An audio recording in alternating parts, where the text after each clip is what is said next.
I work in Roads and Maritime Services. I head the Centre for Urban Design. We've got a little group of people, very few of us, and we have to influence a whole bunch of hundreds, if not thousands, of people who have their own self-interest in projects. And that comment at the start about how cities develop from lots of people with self-interest trying to get their own thing done. And I suppose that kind of sums up the challenge that Michael and I and others in my team face, that we're trying to tell people who want to get a job done by next December to a certain budget and get some car through there, that actually that's one piece of a bigger pie, which is the city, which is New South Wales. And gradually the message is sinking in and people are starting to understand that. And the best project managers, the best engineers understand that when they produce projects that do fit in and they get feedback from their friends and family, their wives, and they actually understand that this is an important project. So yeah, I love that comment about this self-conscious piecing together of the city and how we need to, I suppose, rise above that. So it was a fantastic talk. I hadn't heard John talk before. I thought that was great. A lot of the things he said really rang true with what we do in RMS and what we've talked about, that roads and streets and that help structure cities and regions and places, and that we've got a big responsibility in how places are formed.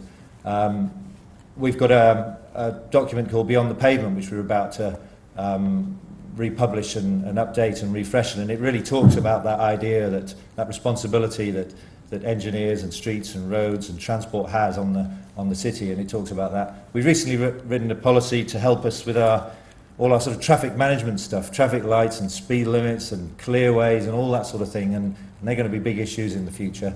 And the policy is called Contributing to Livable Communities, Roads as Links and Places, and John referred to that comment. Cities are full of links and places, and getting RMS and the engineers to understand that Victoria Road through Drummoyne is a major thoroughfare for buses and cars, but it's also Drummoyne Town Centre, and there's things that are going on there, and really trying to get people to understand that. And it's fair to say the government is understanding that, because it's come under a lot of criticism in the past, and it now understands, because of past errors, that these places are important, and whatever we do, we need to try and understand that. But we've got a long way to go, and there's a huge challenge. Our budget's $5 billion a year, which is pretty scary when you think what sort of damage you can do with that. So I suppose I'll leave it there. I like the two images of the cities that John showed, and the one that won. He said there was a lot of concern, but I think that was a bit of a red herring, because I thought that was the better one. The one with the sort of buildings as monuments and sculptures. That's it, yeah. And then the one which had the green infrastructure and the streets and the spaces that create the city. Is that what you... Yes, John. I can comment on that slide. The developer who initiated this design competition controls much of the center of Mecca. And if you've seen the type of designs which are going up around the heart of Mecca, you'll see that he really wants the one on the left. So I don't know what will happen. So it's a bit like Rangaroo and Paul Keating. But it's good. It's good that one. But it's good that one won, I suppose. Now the challenge is how to keep it, isn't it?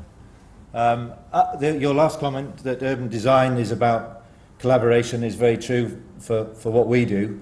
It's not about one person saying how things should be done. It's about all of us working together to a bigger goal, and I don't think everyone understands that. The other thing I thought was good was your criticism. I think a lot of people think, well, let's get an urban designer or a landscape involved and it's just automatically going to be good. I don't think that's the case, and I think being open to that criticism and reflection and not being upset by that, not being defensive about it, is very positive. And I think that's one of the things that government finds challenging, that the design profession defends things that aren't that good, and I think if we were more open and self-critical, the government might be more understanding of that, and that not everything is great, and there's cities develop over time, the good things stay and the poor things often hopefully go eventually. Anyway, I thought that was very good. So thanks very much, and I like the idea of putting me to respond.